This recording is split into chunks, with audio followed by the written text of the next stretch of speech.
Basically our solution is to separate the gases coming off of the stacks in a much more efficient and cost-effective manner that's traditionally out there. And the key to our vision is not to sequester the actual emissions. Instead, what we're proposing to do is to reuse the captured products within the industrial site or within another process on another industrial site. And the reason for that is currently there's a lot of speculation around sequestration, so we don't want to go down that road because we see a big risk there around that particular solution. And how we came up with the idea was a bit unorthodox. Myself and my partner, who's a chemical engineer, we would get together once a week and basically just brainstorm ideas until we landed on one that we thought was both feasible from a technical perspective and a business perspective. And once we investigated that idea from both sides enough, we realized that it was an opportunity worth pursuing. And then from there on out, we developed a very unique and novel system that is going to create a very competitive advantage for us. And when you partner with a university, you access a lot of separate federal funds that you otherwise wouldn't have access to if you're pursuing the project by yourself. Plus, the resources in terms of people and facilities is just amazing for your project. And so that, coupled with expertise that universities have, we feel that it's only going to accelerate the development of the product, and it's going to put us in a much better competitive advantage because we'll get to market in a year and a half, maybe 5 years' time.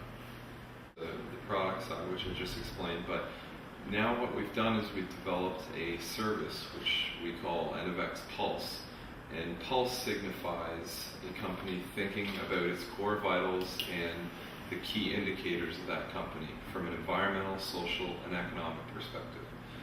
And what we do is we go into companies and we help them understand where they're performing within their company from 3 different sides of it where they never looked before. So taking it to a whole new level and looking at, okay, well, what is my starting wage in comparison with local minimum wage?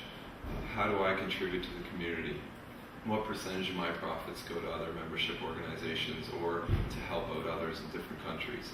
So you start to ask different questions that traditionally aren't normally pegged at an organizational level.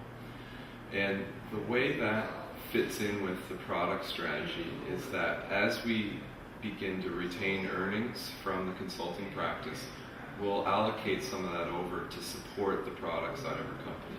And if you look at it from a high level, both streams of our business are environmentally oriented, so they do complement one another. And the expertise that we develop on each side of the business are going to do nothing but complement one another.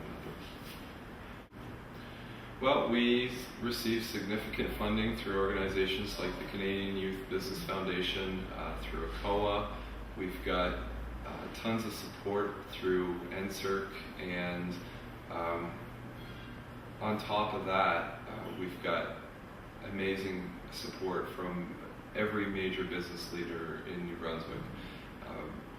The great thing about New Brunswick and St. John specifically is that everyone's so well connected that if you talk to one person, they can link you up with 5 other relevant people that can help you push your business forward. So companies like Enterprise St. John and the research department up at UMB, these are different entities that can really help escalate your project. If you look at every major company, private or public, they all have advisory councils or advisory boards.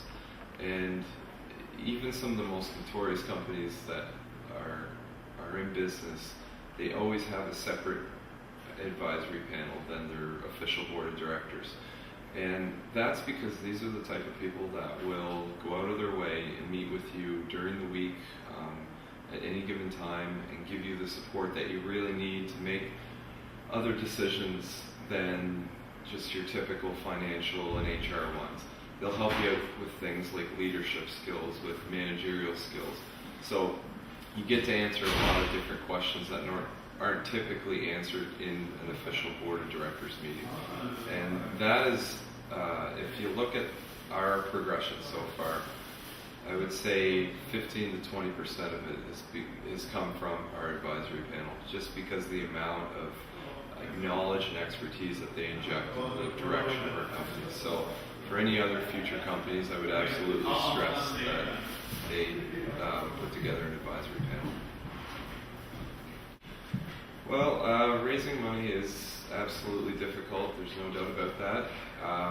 We approach different companies, and that's how you have to do it. You can't just put all your eggs in one basket and approach one funding organization. You really need to reach out, and you need to develop a relationship with these organizations. And that's the other key piece is you don't want to just submit an application and never meet anyone at that company, especially the decision makers. You really want to get in there and develop a solid relationship with them over a period of time and get to understand what they're looking for in terms of information on your project. And once you build that relationship, then there's a level of trust that's established, and then you can get towards them giving you money. And so far, most of the funds that we've approached, we've been successful with, and we hope that continues. That helped me out and our company out is surrounding yourself with other entrepreneurs. There's so many unanswered questions that you can't get out of a textbook, or you can't get out of just one person. You really need to get into the entrepreneurship community and join into programs that help you develop yourself and network you with other like-minded people. So for me, if I have to point towards one thing that's been the biggest help for us, it's been the people that are around us. And if you're wanting to pursue something, you've got to surround yourself with common type personalities and common type thinkers. Well, on the topic of UMB and my experience with them, it just goes back to being so interpersonal, and that's what separates this university from others.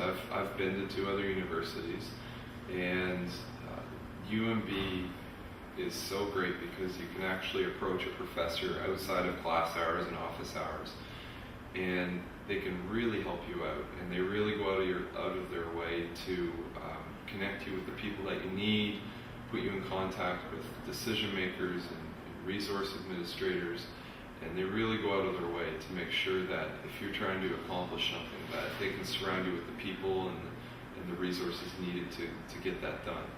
So in the instance of our business starting, I met with several professors outside of class and outside of office hours, and without their insights and without their observations, we simply wouldn't have been where we are today. So the accessibility of the professors and the alumni is just great, and it's just a really powerful network that I encourage a lot more people to take advantage of, because it's there and they're willing to help people out.